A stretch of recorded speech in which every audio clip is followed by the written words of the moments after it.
مفتی ابرار صاحب کے بیانات سننے کے لیے مفتی صاحب کے آفیشیل چینل مفتی ابرار صاحب فلاحی آفیشیل کو سبسکرائب کریں۔ اعوذ باللہ من الشیطان الرجیم بسم اللہ الرحمن الرحیم سبحان الذی اسری بعبده لیلا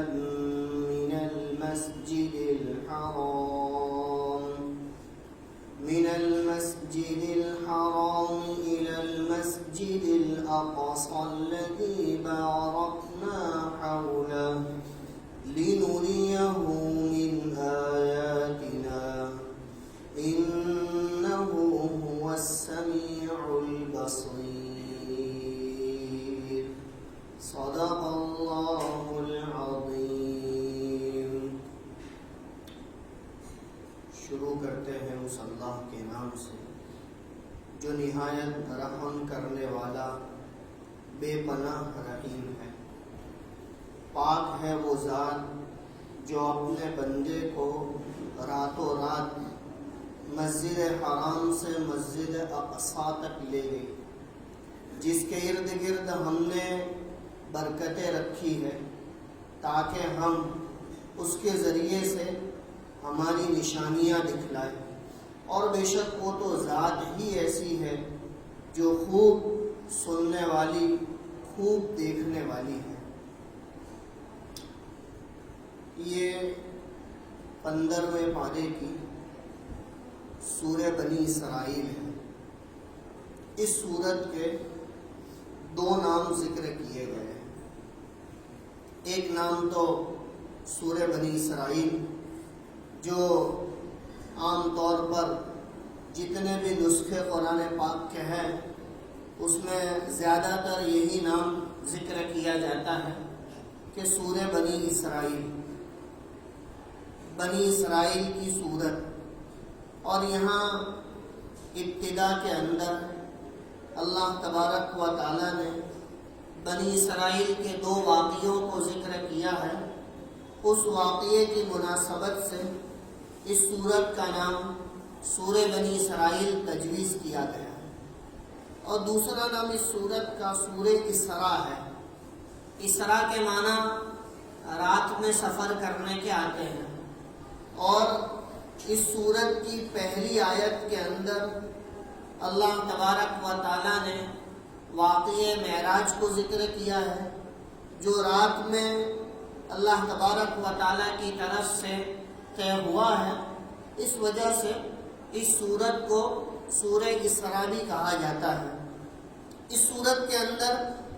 111 آیتیں ہیں اور 12 رکوع ہیں۔ 5344 کلمات اس سورہ مبارکہ کے اندر اللہ تبارک و تعالی نے ذکر کیے ہیں، اور 6400 حروف اس سورت کے اندر ذکر کیے گئے ہیں۔ یہ مکی صورتوں میں سے ہے، یعنی وہ سورت جو ہجرت سے پہلے نازل ہوئی، اور بالاتفاق تمام حضرات علماء مفسرین کے نزدیک یہ سورت رسول اللہ صلی اللہ علیہ وسلم کی بعثت کے بعد، یعنی آپ کو نبی بنانے کے 10 سال کے بعد نازل ہوئی ہے۔ اور بعض حضرات فرماتے ہیں کہ ہجرت سے تھوڑے دنوں پہلے اللہ تبارک و تعالیٰ نے یہ سورت نازل فرمائی۔ واقعہ معراج کے بعد اللہ تبارک و تعالیٰ نے اس سورت کا نزول فرمایا، اور واقعہ معراج بہت تفصیل کے ساتھ ہم کئی مرتبہ سن چکے ہیں کہ اللہ تبارک و تعالیٰ نے اپنے پیغمبر علیہ السلام کو جو خصوصی انعامات عطا فرمائے تھے، اس میں سے ایک خصوصی انعام راتوں رات مسجد اقصیٰ سے مسجد حرام سے مسجد اقصیٰ، اور پھر وہاں سے 7 آسمانوں کا سفر طے کرنے کے بعد سدرۃ المنتہا تک لے جانا، اور پھر وہاں سے واپس لانا، اور یہ سارا کا سارا ماجرا چند لمحوں کے اندر طے ہو جانا۔ اس وجہ سے یہ رسول اللہ صلی اللہ علیہ وسلم کا اعجاز ہے، آپ کا اکرام ہے، آپ کے ساتھ جو ہے وہ اللہ تبارک و تعالیٰ کی خصوصی توجہ ہے۔ اور واقعی معراج کے باب میں جیسا کہ ذکر کیا گیا ہے کہ اصل میں رسول اللہ صلی اللہ علیہ وسلم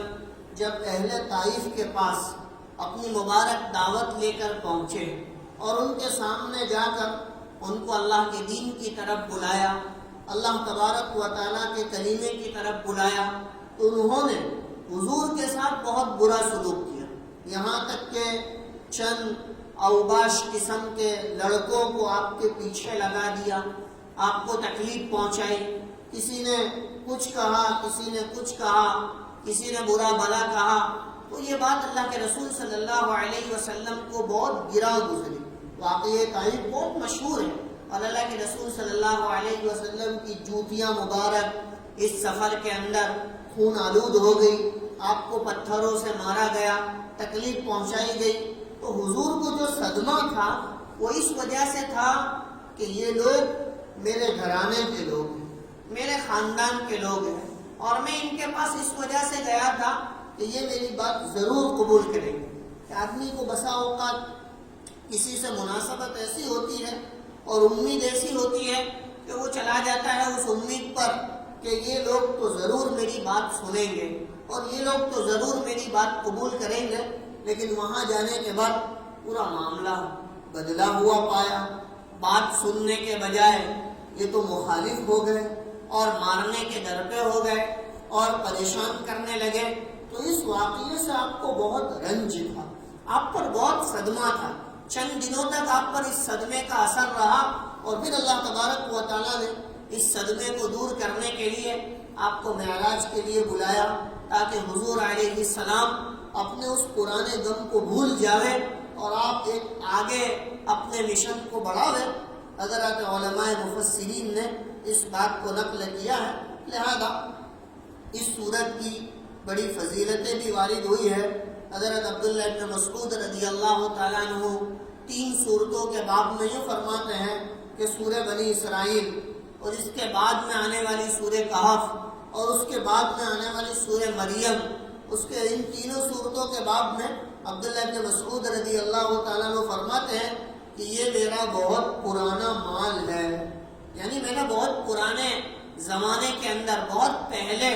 ان صورتوں کو یاد کر لیا ہے اور ان صورتوں کو اپنے سینوں کے اندر محفوظ کر لیا ہے، اس وجہ سے یہ میرا پرانا ذخیرہ ہے، یہ میرا پرانا مال ہے۔ اور جہاں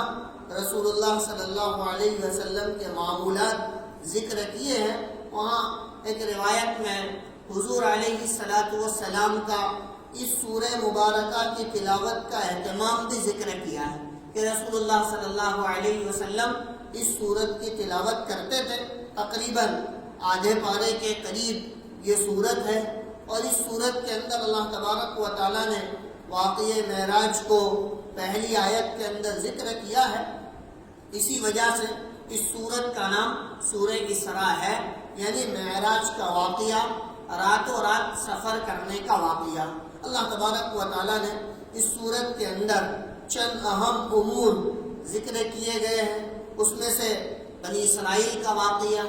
ان کی ذلت کا واقعہ، ان کے ساتھ جو حالات بیت المقدس اور اس کے اطراف میں پیش آئے تھے اس کو اللہ تبارک و تعالیٰ نے ذکر کیا ہے، اور پیشین گوئی کے طور پر بھی کچھ باتیں اس سورہ مبارکہ میں اللہ تبارک و تعالیٰ نے ذکر کی ہے۔ لہذا سورت کا آغاز ہی اللہ تبارک و تعالیٰ پہلی آیت کے ذریعے سے یوں کرتے ہیں کہ سبحان الذی اسریٰ بعبدہ لیلا من المسجد الحرام الى المسجد الاقصى الذي باركنا حوله لنريه من آياتنا إنه هو السميع البصير، کہ پاک ہے وہ ذات، سبحان الذی، اللہ تبارک و تعالیٰ کی ذات کو پاک کہا، اس وجہ سے کہ پاک کہنے کا مطلب یہ ہے کہ جو ذات اللہ کے رسول صلی اللہ علیہ وسلم کو راتوں رات معراج کے لیے لے جا رہی ہے وہ کوئی معمولی ذات نہیں، وہ اتنی قابل تعریف ہے کہ اسی کی تعریف کی جاوے،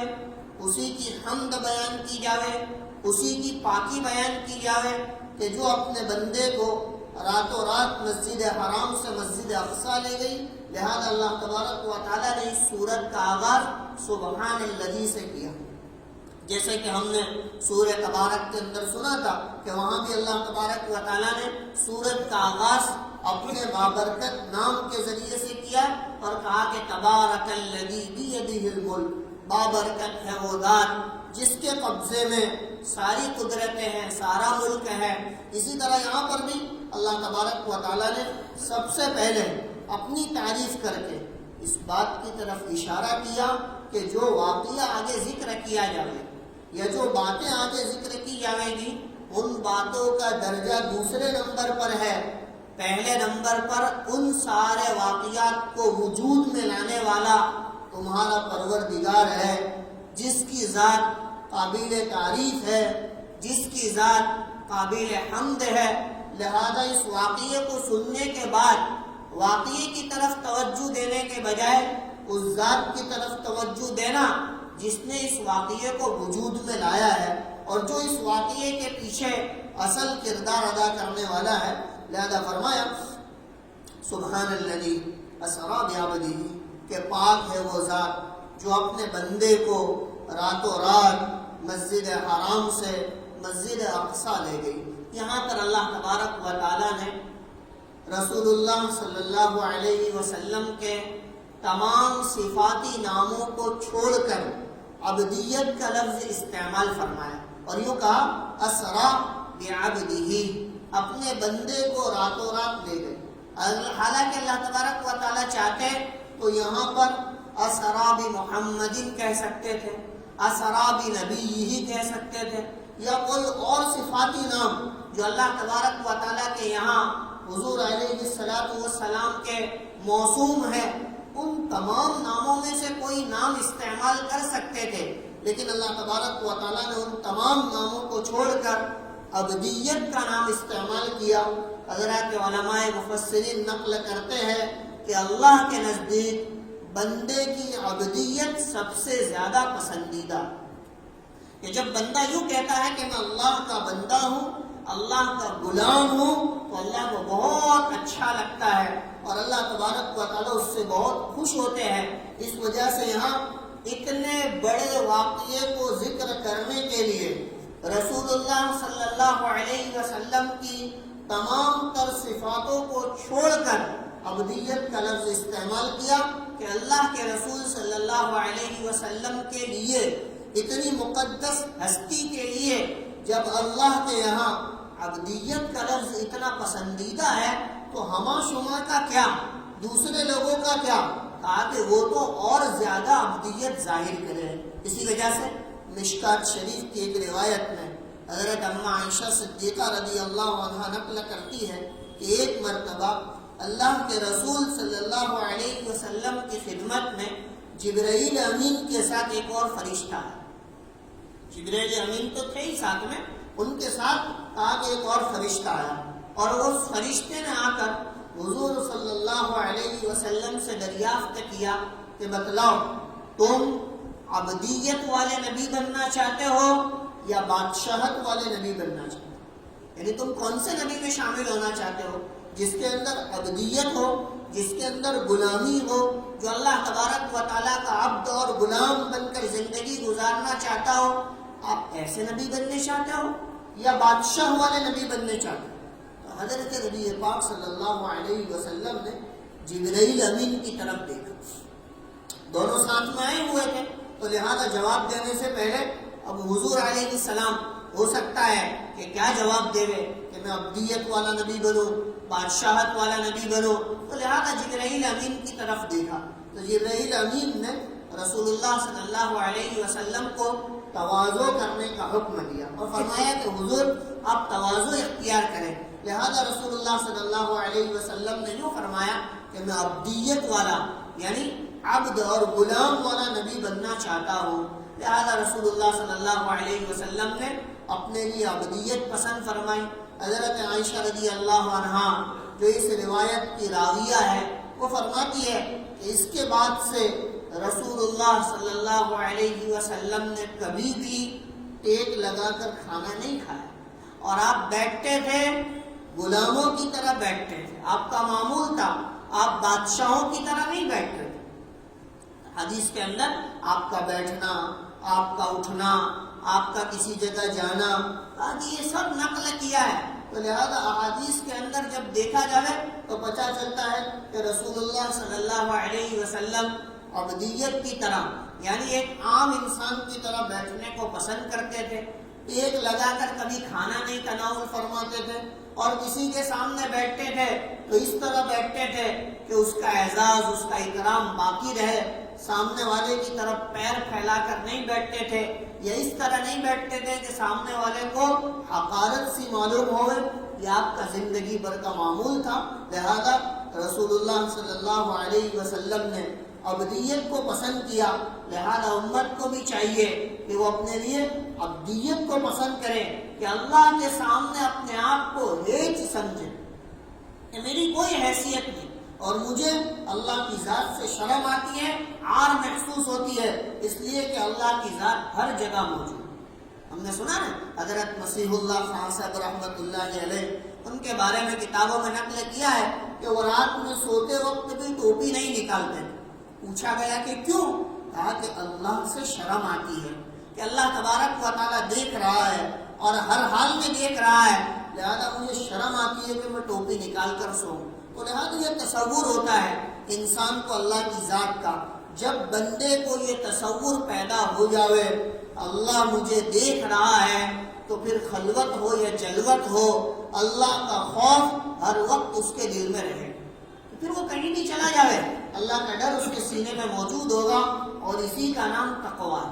اور اسی کے 5 فوائد اس سے پہلے والی سورہ طلاق کے اندر ذکر کی گئے کہ اللہ تبارک و تعالیٰ کا جو تقویٰ اختیار کرے گا اللہ اس کے لیے دنیا آخرت کی مشکلات میں آسانیاں پیدا کر دے. اللہ تبارک و تعالیٰ اس کو ایسی جگہ سے روزی عطا فرماوے گا جہاں سے اس کا گمان بھی نہ ہوگا. اللہ تبارک و تعالیٰ اس کے تمام معاملوں کو آسان کر دے گا. اللہ تبارک و تعالیٰ اس کی سیئات سے درگزر کرے گا. اور 5واں فائدہ، اللہ اس کے اجر کو بڑھا کر لکھے گا کہ یہ تقوی کا فائدہ ہے، اور یہ تقوی عبدیت کے بعد حاصل ہو. جب بندہ یوں سمجھتا ہے کہ میں کچھ ہوں، تو پھر اس کے بعد اللہ تبارک و تعالیٰ کی ذات سے جو یقین اور جو ایمان ہونا چاہیے وہ کمزور ہو جاتا ہے. اسی لیے میں نے کہا تھا نا کہ روایتوں میں ذکر کیا گیا ہے کہ جب بندہ یوں کہتا ہے کہ میں کماتا ہوں، میں کھلاتا ہوں، میں محنت کرتا ہوں تو میرے بچے کھاتے ہیں، میں مزدوری کرتا ہوں تو میرے بچے روزی کماتے ہیں اور کھاتے ہیں، تو پھر اللہ تبارک و تعالیٰ ایسے انسان کو اس کی روزی اس کے حوالے کر دیتا ہے کہ اچھا تو کماتا ہے، ٹھیک ہے تو تو کما اور تو کھا. اور جب بندہ یوں کہتا ہے کہ میری کوئی حیثیت نہیں، میری کوئی طاقت اور میری کوئی استعداد نہیں، اللہ تبارک و تعالیٰ روزی دیتے ہیں اور اللہ کے خزانے سے روزی اترتی ہے، تو پھر اللہ تبارک و تعالیٰ آسمان سے آنے والی اس کی روزی کے اندر برکت عطا فرماتا ہے. کہ جب بندہ اللہ کی طرف منسوب کرتا ہے، لہذا ہر کام بندے کو اللہ کی طرف منسوب کرنا چاہیے، اور یہی عبدیت ہے. لہذا اللہ تبارک و تعالیٰ سورت کی پہلی آیت کے اندر ہم سب کو یہ خطاب کر کے بتلا رہے ہیں کہ دیکھو